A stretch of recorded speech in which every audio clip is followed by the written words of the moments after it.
Tinanggap niyong walang bayad, ibigay niyong walang bayad. Kung sugo ka ng Diyos, binabayaran ba ang pagiging sugo o hindi?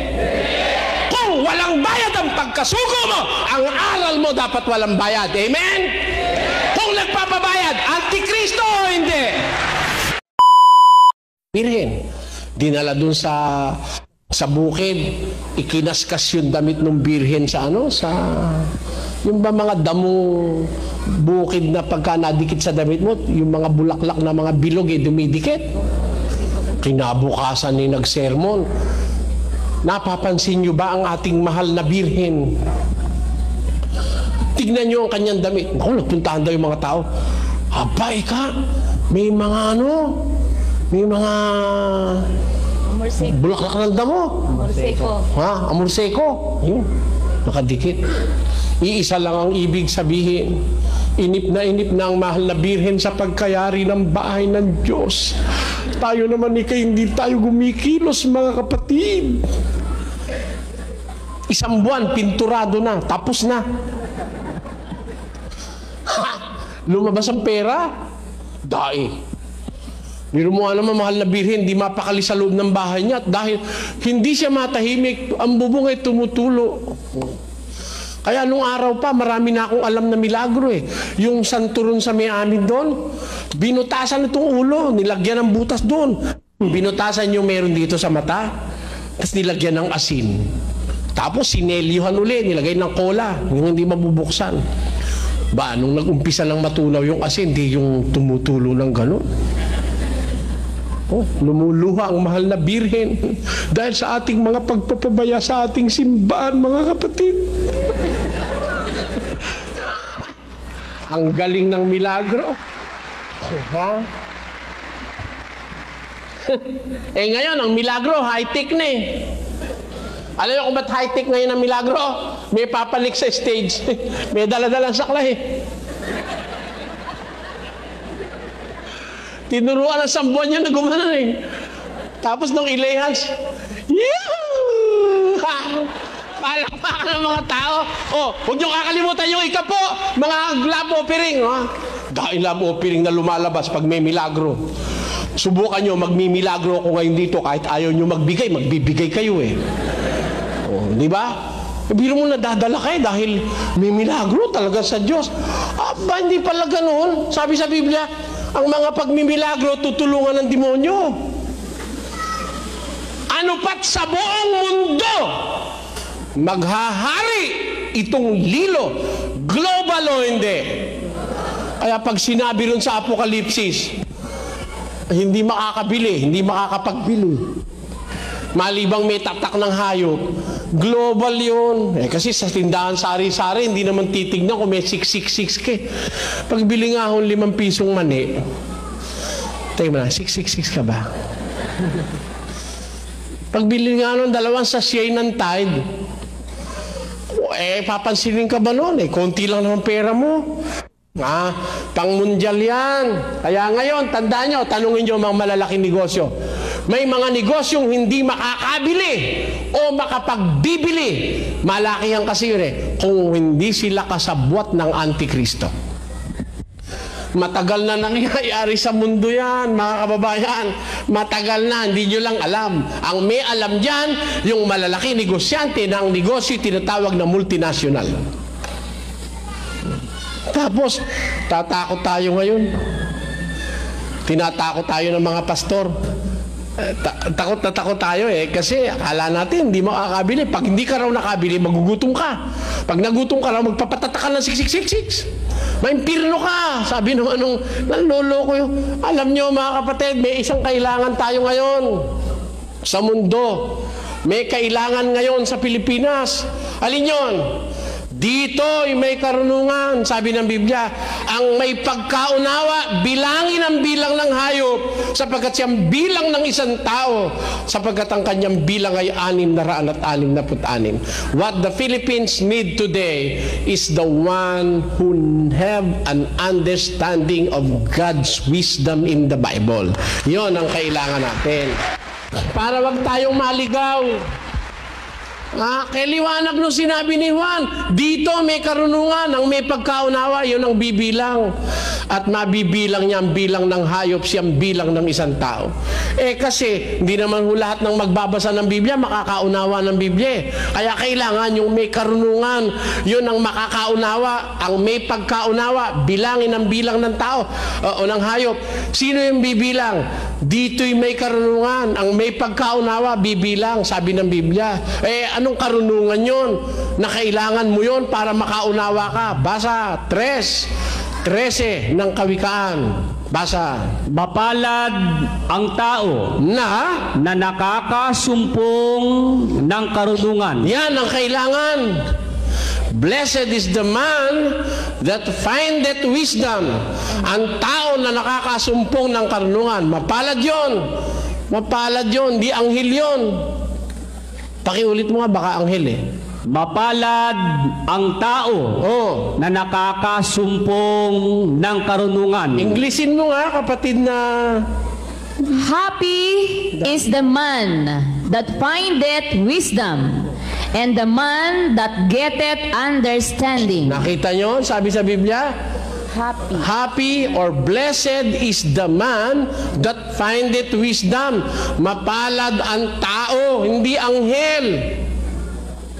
Tao yon.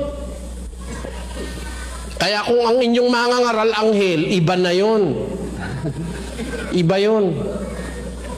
Meron mo kasing iglesia, mangangaral nila anghel eh. Alam nyo ba yung anghel, hindi naman pinangangaral ng Diyos yung anghel? Walang mababasa ka sa Biblia ang anghel pinangangaral ng Diyos. Ang mangangaral sa tao, tao rin. Pwede kasangkapanin ng Diyos yung anghel dun sa mangangaral. Kagaya ni Moises, anghel ang nakipag-usap sa kanya. Pero ang nangaral si Moises, hindi yung anghel. Mapalad ang tao nakakasumpong ng karunungan, ang tao na nagtatamo ng kaunawaan. Asan ho ang kaunawaan? Nasa may karunungan. Yun. Anong klaseng karunungan ang hinahanap doon? Basa, pakinggan nyo sa isang talata ng Lucas 21. Anong klaseng karunungan? Basahin natin. Ito'y magiging patotoo sa inyo. Pagtibayin nga ninyo ang inyong mga puso. Sapagkat bibigyan ko kayo ng isang bibig at karunungan na hindi mangyayaring masalangsang. Ayun, bibigyan ko kayo ng bigay ng Diyos na karunungan. Hindi ito napag-aralan sa eskwela. Mga kababayan, tumatawag ako sa inyong kalooban, sa inyong puso, sa inyong pang-iisip. Ang hinahanap na karunungan para maunawa ang salita ng Diyos, hindi yung karunungan nakuha sa eskwela o kaya sa Bible school o kaya dun sa mga iba't ibang seminaryong ginawa ng mga tao. Ang sabi sa Biblia ay bibigyan ko kayo ng bibig at karunungan na hindi mangyayaring masalangsang ng lahat ninyong mga kaalit. Ang karunungan pong sinasabi, yung bigay ng ating Panginoong Hesukristo. Kaya kailangan mo yung karunungan dito eh. Karunungan dito sa Biblia. Nagulat nga ako nung isang araw. Napanood nyo yun? Merong bata, sugo ng Diyos, 13. Napanood nyo yun? Sa Balitang K at saka sa TV Patrol ba yun? Nagulat ako. Alam ba't ako nagulat? Sabi ng bata, gumamit ng talata, ang tao nagsasalita buhat sa Diyos. Naudyo ka ng Espiritu Santo. Kaya ako naudyo ka na ako ng Espiritu Santo. Diniretsa siya raw. Sabi ko, kung itong batang ito, naudyo ka ng Espiritu Santo, hindi niya ididiretsa, ako, naudyo ka ng Espiritu Santo. Wala hong sugo ng Diyos na kung dumiretsa, dire-diretsang ako, man of God. Pero masugo ng Diyos, gano'n, dire-diretsa. Yung kanyang sarili, Mga apostol nga, sa umpisa ng pangangaral, di man sinasabing sila'y sugo eh. Nangaral muna sila. Pagkatapos nung makapangaral na sila at may nagtatanong na kung ano sila, saka sila nagpapakilala. Pero umpisahin mo, ako sugo. Presentado alsado, tawag doon. Sa Kastila, nadami ang nadami ang libadura. Masyado umalsa. Maraming alsado ngayon eh. Mga suguraw sila at mga manubgad. Kaya sabi ko, the manner by which that boy uttered that thing, hindi ako naniniwala sugo ng Diyos yun eh. Kabisado raw ang Biblia mula matanda at saka bagong tipan. Tinanong, bawal ba uminom? Bumasa. Huwag kang gagamit ng alak o huwag kang gagamit ng tubig lamang. Gumamit ka ng kaunting alak dahil sa iyong madalas na pagkakasakit. Sa sikmura pinakahulugan na ng bata. Kaya hindi mo bawal uminom, bawal lang maglasing. Sabi ko, todas ka na. Hindi raw bawal uminom, bawal lang maglasing pinakahulugan na yung alak doon alak na iniinom ngayon ng tao Mali yun. Kasi yung sinresitahan ni San Pablo, si Timoteo, may sakit na sa sikmura, painumin mo pa ng alak. Di lalong nagka-alcohol, lalong nagkaroon ng sakit ng sikmura yun. Doon maintindihan nyo mga kababayan. Hindi lahat na nagsasabing sila'y sa Diyos Makikita mo yan sa karunungan dala-dala. Karunungan hindi galing sa tao, kundi bigay ng Diyos. Hindi na pag-aralan sa eskwela, kundi bigay ng Diyos. Yun ang kailangan nyo ng Pilipinas. Kailangan natin ang isang tao na may dala-dalang karunungan ng Diyos. Ang sabi sa Biblia, dito sa Biblia, may karunungan. Ang may pagkaunawa, bilangin ang bilang ng tao. Siyang bilang ng hayop, ang kanyang bilang ay 666. Yan ang kapangyarihang naririto ngayon sa mundo. Alam nyo, ang bilang sa Biblia, the Bible is a book of numbers. Tandaan nyo. Ang Biblia po ay libro ng mga numero. Very particular ang Biblia sa numero. Sa unang-unang talata pa lang At nagkahapon at nagkaumaga ang unang araw. Pangalawa, nagkahapon at nagkaumaga ikalawang araw. Ikatlo, ikaapat, ikalima, ikaanim, at nang ikapitong araw ay nagpahinga ang Diyos sa madlang gawa na kanyang ginawa. Ikapitong araw. Nagbibilang ang Biblia because of the premise that God is an exact God. Ang Diyos ay isang eksaktong Diyos. Makikita nyo, maski ang universe, may mathematical computations dyan. Ang layo ng araw sa buwan, ang layo ng mundo sa araw, tingnan mo mathematically, it is very mathematically proportionate to the temperature needed by the earth to survive. Pag ang mundo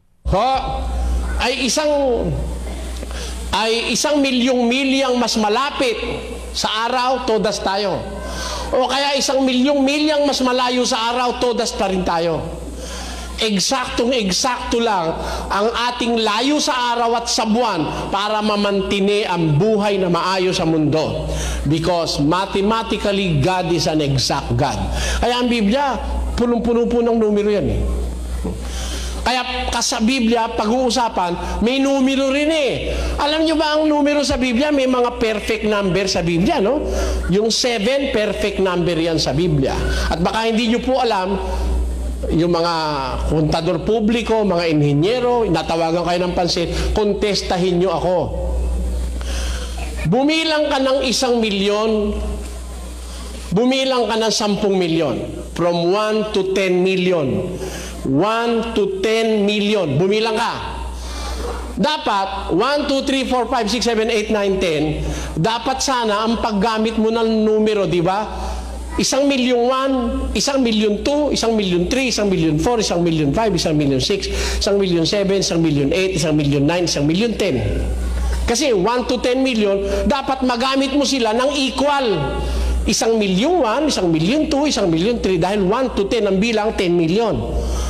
Kung pag-aaralan mo pala sa matematika, ang pinakamadalas magamit, 7. Pag-aralan nyo. From 1, isulat nyo, 1 to 10 million, ginagamit ang 7, 1 million 27 or 24 times ang gamit. Mas mahigit siya sa ibang numero pagka magbibilang ka ng 1 to 10 million. Katakataka yung number 7, mathematically, sa Biblia, pinag-aaralan ko, sa Biblia yung 7, it's a perfect number. It's a perfect number. Sa 7 araw, natapos lahat ng gawa ng Diyos, nagpahinga pa siya. Kaya yung 7 is a perfect number. Yung 3 is another perfect number. Yung 3, signifying the 3 persons in the Godhead. The Father, the Son, and the Holy Spirit. Meron hong, yung tatlo, yung numerong 3, ano rin ho yan? Perfect number din yan. Ngayon, kung ang number 7 ay perfect number, yung number 6 ay imperfect number. Kasi yung number 6 hindi kumpleto Imperfect yun Ewan ko kung nakuha niyo ang punto ko. Number 6 is an imperfect number.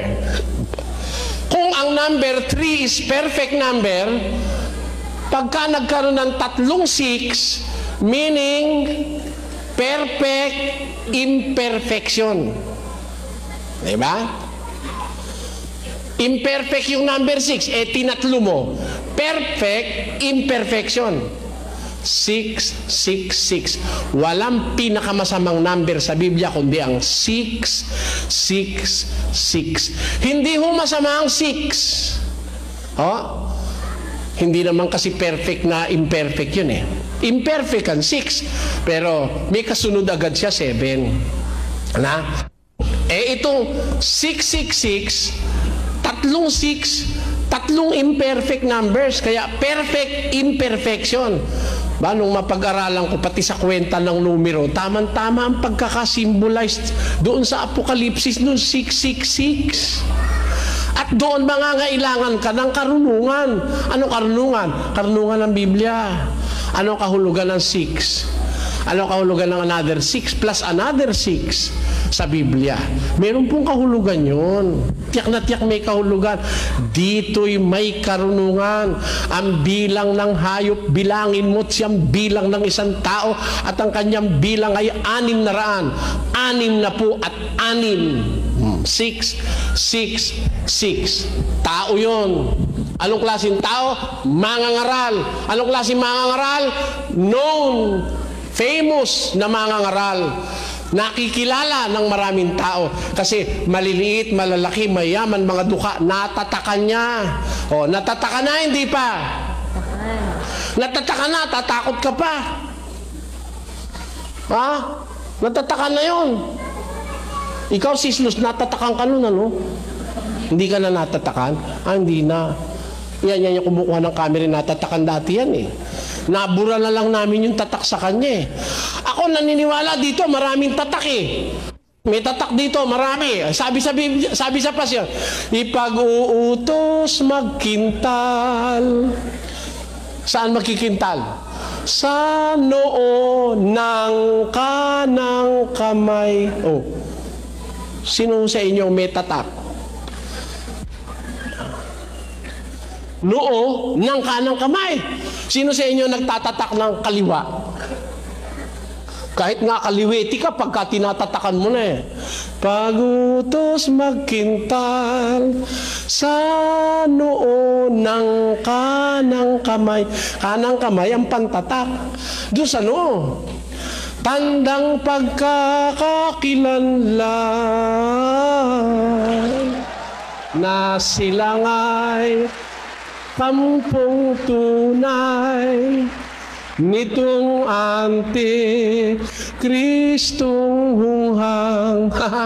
Kita mo? Tandang pagkakakilanlan na sila nga'y kampong tunay nitong Antikristong hunghang. Itong sukaban at lilo, magdarayang walang toto, kalupit-lupit na tao. Ano siya? Tao. Kampo ng mga demonyo. Ang pangalay, Antikristo.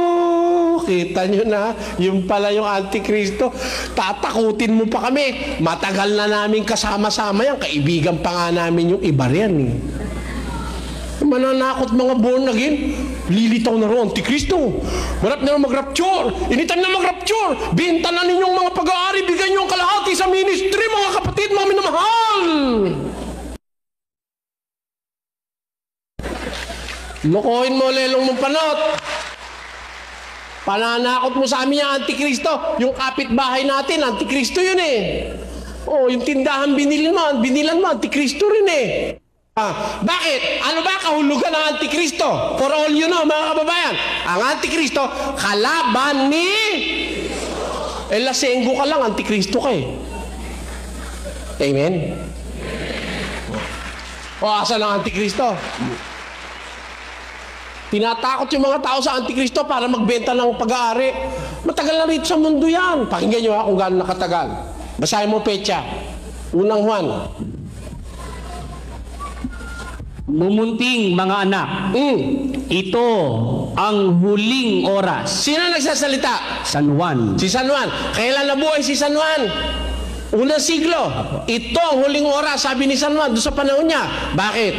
At gaya ng inyong narinig na darating ang Antikristo, kahit ngayon ay lumitaw ang marami ng Antikristo. Ngayon, sabi ni Juan, sa panahon niya, ngayon, lumitaw ang marami ng Antikristo. Ano ba ibig sabihin Antikristo? Hindi kalaban ni Kristo. O ay kalaban ka ba ni Kristo o hindi? Ayaw nang tumaya sa sugal eh. Sige na Mari, maganda ang anusyo ngayon. Nakapanaginip daw si kumpare ng ahas. Ibig sabihin nun, 9, 6, 8, kulong mo.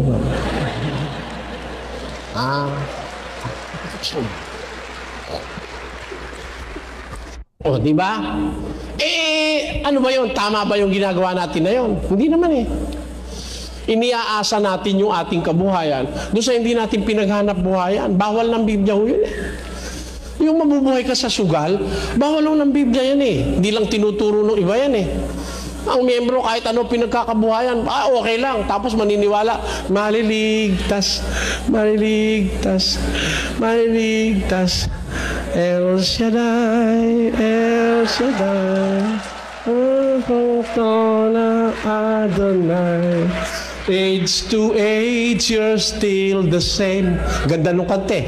Tama naman yung kante. By the power of your name, El Shaddai, Adonai. We will praise and lift you high, El Shaddai. Ganda! Talagang hanga ako. Nakakaras ako doon sa mga kanta nila. Ako husay kumanta. Pag uwi sa bahay, Mari, ano ba anunsyo ngayon? Malamang-lamang 38 tumama eh. Palagay mo kaya, Kristiyano ka niyan? Ha? Kristiyano ka kaya yan? Tanungin mo si Kristo. Kung pumapayag siyang mabuhay ka at pakainin mo ang pamilya mo nang salaping hindi mo pinagpaguran. Payag ba siya? Ika-2 Tesalonica, basa. Pakinggan niyo mga kababayan, no? Sapagkat noong pamang kami ay kasama ninyo, ay aming iniutos ito sa inyo. Ano utos? Kung ang sino man ay ayaw gumawa, ay huwag din namang kumain. Kita nyo, saan ang gagaling ang karapatan ng pagkain sa isang tao? Kung sino man ay ayaw gumawa, utos ko ito sa inyo. Sabi ng ating Panginoong Jesus sa pamamagitan ng mga apostol, ito'y utos ko. Kung sino may ayaw gumawa, huwag din naman siyang kumain. Ang nagbibigay ng karapatan sa tao para kumain ay ang paggawa. Pag hindi ka gumawa, wala kang karapatan kumain. Ngayon, baka magkamali kayo. Paano ikaw yung nanay ko? Bedridden, hindi ko napapakain. Iba yon. Iba yung ayaw gumawa kaysa sa hindi na makagawa. Iba yung ayaw nang gumawa kaysa sa hindi na pwedeng gumawa. May sakit na eh. Paano ba papagawin mo? Ha? Ito, mga malalakas na tao tinutukoy, ayaw gumawa, huwag kumain. Sapagkat aming nababalitaan. Anong balita? Ang ilan sa inyo ay na nagsisilakad ng walang kaayusan. Tanyo, walang kaayusan paglakad ang ginagawa ng ilan sa inyo. Na ano ginagawa? Na hindi man lamang nagsisigawa, kundi mga mapakialam sa mga bagay ng iba. Kita nyo, Hindi sila gumagawa. Ang pinakikialaman nila yung sa iba. Kaya walang ginawa kundi manghingi sa daan, saka sa bus. Bawal ng Diyos yan.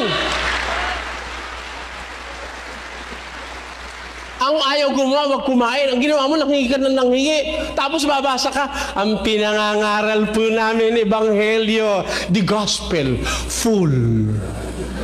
full gospel. Ano po ang laman ng gospel? It is more blessed to give than to receive. Amen? And if that is the content of the gospel, that it is more blessed to give than to receive, why then you destine your organization to always receive and ask for money in the streets?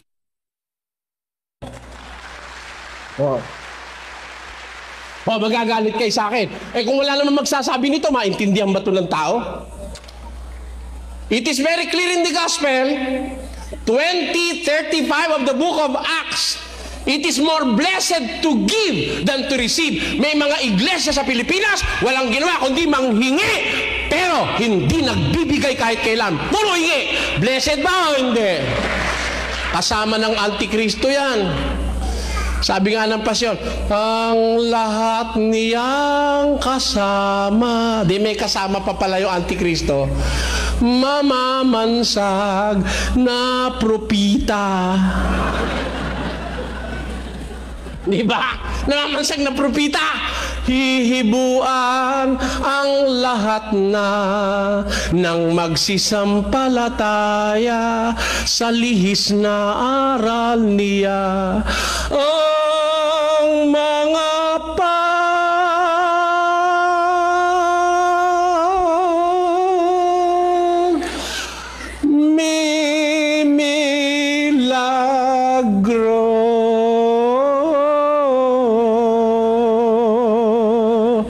ganun pag binabasa sa amin Kaya yung bumabasa, hindi nila naintindihan. Bakit? Pinahaba yung tono, nakalimutan niya na yung nauna niyang nasabi bago matapos yung tono ng kaliwa Ha? Ang mga pagmimilagro, tutulungan ng demonyo. Ano pat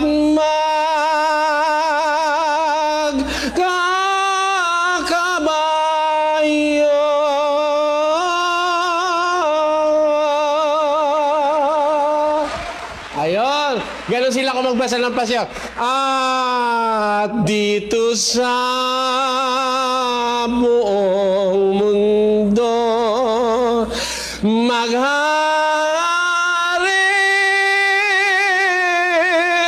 itong lilo. Kawawa naman tayo. Kawawa tayo. Ang liwa-liwanag. Kailan yan? Ulit. Basahin natin ulit. Mga anak. Ito ang huling oras. At gaya ng inyong narinig na darating ang Antikristo. Kahit ngayon ay lumitaw ang marami ng Antikristo. Buhay pa si Juan, marami ng Antikristo. Buhay pa si Juan. Ngayon, lumitaw. Englishin mo. Little children, it is the last time. Bakit? And as ye have heard that Antichrist shall come, even now are there many Antichrists. Even now. Kasi nag-umpisa na yung panahon nila, malapit na silang mamatay, mawawala na mga apostol. This is the last times. And as you have heard that the Antichrist will come, even now, ngayon pa lang, lumitaw na. Ay, matagal na yung Antikristo sa mundo. Buhay pa nga mga apostol, nandyan na yan Basa, pakinggan nyo. Sa Thessalonica, buhay pa mga apostol, nandyan na yan. Huwag kayong padaya kanginuman sa anumang paraan. Bakit? Sapagkat ito'y hindi darating Hanggang maliban nang dumating mula ang pagtaliwakas At mahayag ang taong makasalanan, Ang anak? ng kapahamakan, na na sumasalangsang at nagmamataas laban sa lahat na tinatawag na Diyos o sinasamba. ano pa? Ano pat siya'y nauupo sa templo ng Diyos, na siya'y nagtatanyag sa kanyang sarili na tulad sa Diyos. Ayan ang Antikristo, nagtatanyag sa sarili tulad sa Diyos. Kailan pa yan? Ngayon pa lang darating para takutin tayo ng mga pastor ng born again? Tuloy. Sapagkat Ang hiwaga ng kasamaan ay gumagawa na. Lamang ay may pumipigil ngayon. Nung buhay ang mga apostol, sabi ni San Pablo, ang hiwaga ng kasamaan gumagawa na. Samantalang ngayon ay may nakakapigil pa lang, sabi niya. Buhay pa kasi sila kaya napipigil-pigilan pa. Pero buhay pa sila, gawa na ang hiwaga ng kasamaan. Kaya noon pa, sabi sa pasyon, noon pa talaga. Pakinan sa pasyon, perang pasyon. Parating gulat-gulat. Parating gugulat-gulat. Pahina 208 ng pasyon. Yaong inang kulang palad, alapaap ng alapaap,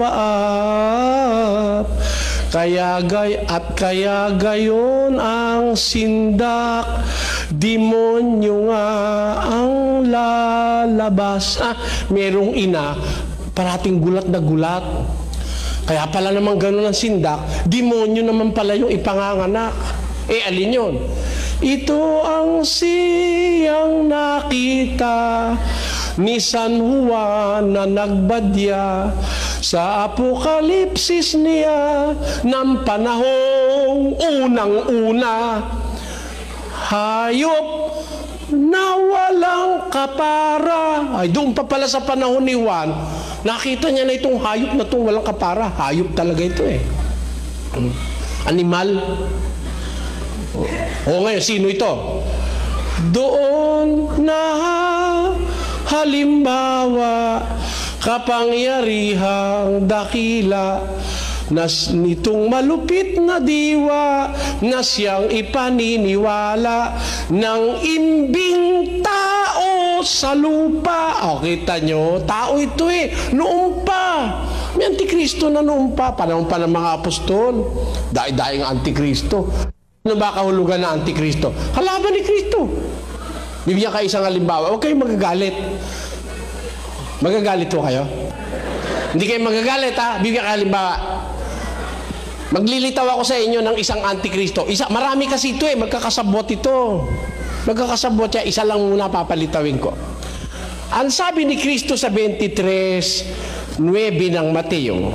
At huwag ninyong tawaging inyong ama ang sinumang tao sa lupa. Bakit? Sapagkat iisa ang inyong ama, sa makapitbagay siya na nasa langit. Iisa lang pala yung ama. Pagdating sa pananampalataya, isa lang ang ama. Huwag niyong tatawaging ama sino man tao sa lupa. Sa pananampalataya, isa lang ang tatawagin yung ama sa langit. Kaya kung manalangin kayo, manalangin nga kayo ng ganito.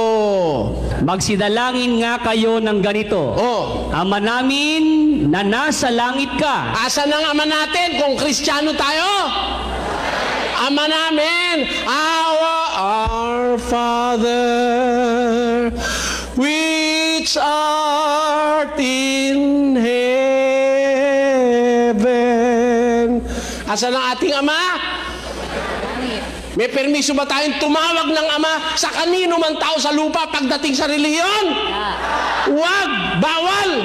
Wag kang papatay! Bawal o hindi? Wag kang magnanakaw! Bawal o hindi? Wag kayong tatawag na ama sa sino man tao sa lupa! Bawal o hindi? Tatanungin kayo, tumatawag ba kayo ng ama? Pag tumatawag kayo, kasama kayo sa nabahiran ng galamay ng Antikristo.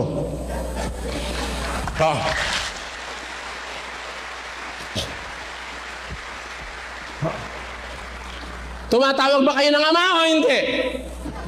Bawal nga tumawag ng ama. Ikaw, ano tawag mo? Good morning, Father.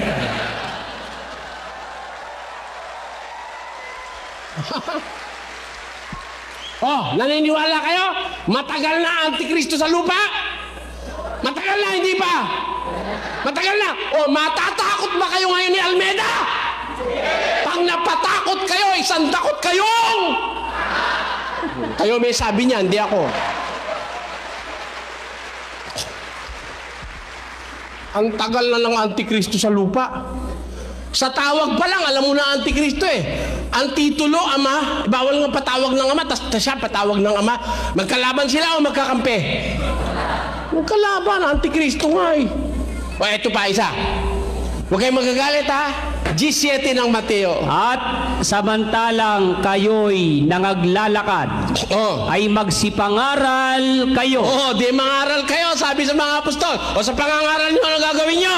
Tinanggap ninyong walang bayad, ay ibigay ninyong walang bayad. May bayad ba aral?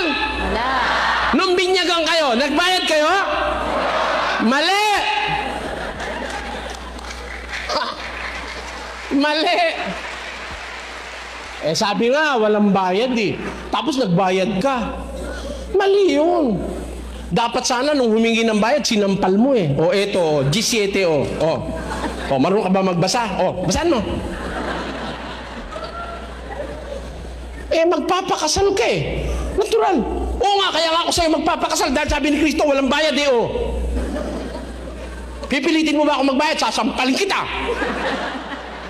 Sasampal ko sa'yo. Tinanggap niyong walang bayad, ibigay niyong walang bayad. Kung sugo ka ng Diyos, binabayaran ba ang pagiging sugo o hindi? Kung walang bayad ang pagkasugo mo, ang aral mo dapat walang bayad. Amen? Kung nagpapabayad, Antikristo o hindi? Marami bang Antikristo? Ang dami.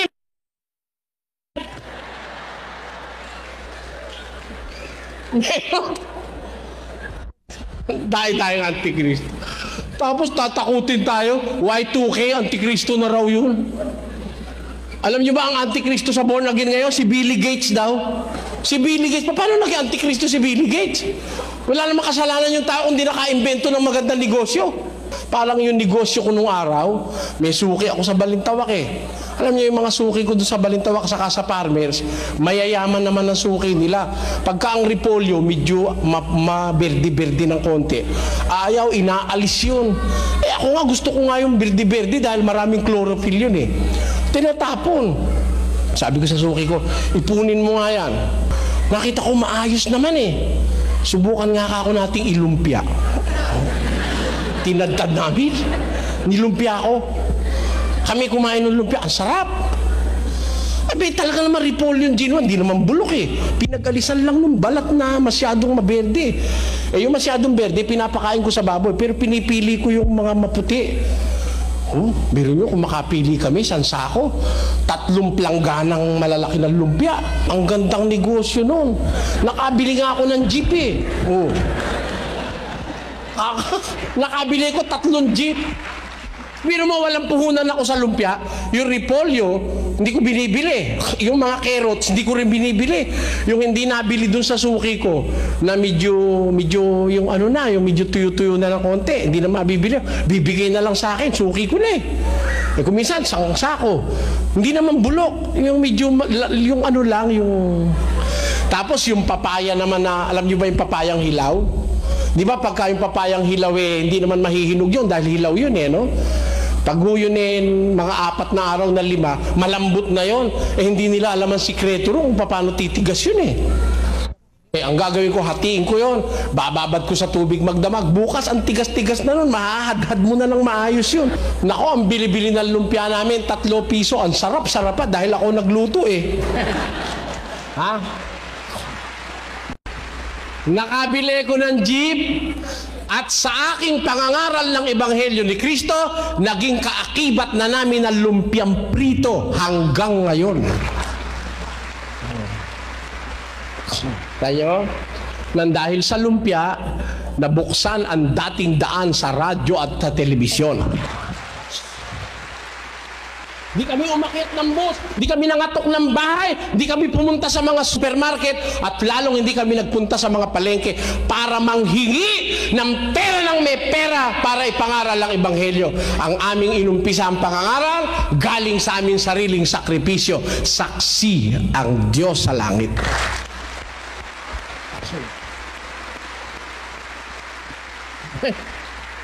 Paano mo maipangangaral yung tunay na Ebanghelyo pag ang panggagalingan ng resources mo mali sa paraan ng Ebanghelyo? How can that be? Mali sa Ebanghelyo, pinagbibili mo Ebanghelyo. Paano mong maipangangaral ang tunay na Ebanghelyo? Di ka makapangaral na walang pera. O, dito, pagpasok nyo, meron ba kayo na upuan sobre dyan? Wala. Lalabas kayo ng libre, mga kababayan. Kung sinuswerte-swerte pa nga kayo, kung kukunti lang kayo, pamimiriendahin ko kayo eh. Para ang Pilipinas ay makasaksi ng isang samahang nangangaral na hindi nang hihingi sa pinangangaralan niya, mga kababayan. Yan ang ating pananalig. Yung iba, hindi makapangaral lang, hindi manghihingi. Wala akong koleksyon dito. Lalo na mga bisita kayo, hindi kayo kapatid. It is not worship time, definitely no collection. Ang aming koleksyon, pagka nagkakatipong kami magkakapatid, yung kusang loob ng kapatid. Kaya nga pag kulang, wala kang reklamo dahil yun ang sabi ng Diyos Hindi ako makareklamo pag kulang Pag kulang, mangungutang ako. Ayun, ang aking Tuloy pa rin yung aming lumpia hanggang ngayon. Kaya lang, asenso na lumpia namin ngayon. Nung araw kasi, ang lumpia namin, 3 piso ngayon 10 piso isa. Kasi, mahal na ngayon mantika ang mahal Ang repolyo, mahal din. Wala ka nang mabili. Natuto na yung taga-Balintawak. Kaya, ba't mo naman sasabihin si Bill Gates Antikristo? Natuto lang na magandang negosyo yung tao, Antikristo na. Ang Antikristo, yung nangangalakal ng kaluluwa ng tao. Nagtuturo ng maling aral na labag sa Biblia. At yung Antikristo na yan, ako natutukso na ako kapatid na Willie. Tukso na ako dahil tanong ang tao dyan sa Y2K, yung Antikristo yan. Kaya uumpisahan ko na yan sa radyo. Saka sa TV. Isasabihin ko na sa bansang Pilipinas kung sino ang Antikristo. Matagal lang nasa mundo yon, salit-salin lang ng karapatan. Bawa, ito yung unang Antikristo. Mamamatay na yung una. Ikaw anak, sinasaling ko na sa iyo ang pagka-Antikristo ko. Ikaw naman. Tapos yung mamamatay na, isasalin mo naman doon yung pagka-Antikristo mo. Kaya hanggang ngayon, buhay na buhay yung Antikristo Hanggang ngayon. Buhay na buhay yun. Hanggang ngayon, tagumpay na tagumpay yung Antikristo. Nakasakay nga sa kabayo. Di ba? Siya ay magkakabayo at dito sa buong mundo maghahari itong lilo. Kita nyo? Kumana nga kabayo yan. Alam nyo kung anong kabayo sinakyan? Alam nyo? Basa. 6. At tumingin ako, at narito ang isang kabayong maputi. Maputi pa Hindi ka maghihinalang sa diablo itong walang yang ito Ang sinakyang kabayong maputi at yaong nakasakay dito ay may isang busog. Kita nyo, may busog, yung sibat. Talagang gera ang daladala nito sa mundo. Pag hindi ka naniwala, sisibating kita. Tayo, Pilipino, pag hindi ka naniwala, punta kayo dyan sa may binon. Saan ba yun? Lapit sa Luneta. Dito may daladala siyang isa. Ito. Pag hindi kayo naniwala dito, ito. Yung isa, espada Yung isa, ano? Ano yung isa? Pag hindi ka naniwala rito, espada katapat mo. O asa na ngayon? Si Gomez, si Burgos, at saka si Zamora. Asa na? Asa na si Rizal? Asa na ang mga ilustradong Pilipino na nakakaunawa ng Biblia? Nawala sila sa Pilipinas. Asan sila? Pinatay sila na hindi panahon. Bakit? It is the power of the Antichrist that put Rizal to death, our national hero. The 3 Catholic priests Gomez, Burgos, and Zamora, pinatay din ng kapangyarihan ng Antikristo. At sa panahong ito, maghintay lang kayo. May mga papatayin pa ang kapangyarihan ng Antikristo. Nakahanda kayo? Kailangan nakahanda. Ako nakahanda na ako eh. Kasi mamamatay ka rin lang naman, di ba? Mas magandang mamatay ka na for the cause of the truth. Kung mamatay ka sa kainom ng alak, pangit yun. Kainom, kasi sigarilyo, 5 kahay isang araw, talagang sinisigaan mo yung baga mo. Ako yung mga nagsisigarilyo, ang gawin nyo na lang, magpauso kayo ng malaking dapog na gano'n. Saka nyo itapat yung, walang malaking gastos yun. Tubukan nyo, 10 minuto, patay na kayo. Di ba? Kaysa nagsisigarilyo ka ng 20 taon pinapatay, unti-unti, installment pa. Yun, mas mabilis yun. Total, magpapakamatay ka rin, bilisan mo na. Pareho rin naman ang susunod nun eh, di ba? Ganun yun. Mamamatay ka rin lang, huwag na sa sigarilyo. Die for the cause of the truth. Kung mauubos din lang ang pera mo, huwag sa Antikristo mo ubusin. Ubusin mo sa pagtulong sa kapwa-tao, sa pagliligtas ng kaluluwa, doon mo ubusin ang pera mo. Ayun ang dapat nating gawin. Kaya mga kababayan, yung sinabi ko sa inyo ngayong gabi, isipin nyo lang yun. Mag-isip kayo. At sumubaybay kayo sa programang Ang Dating Daan.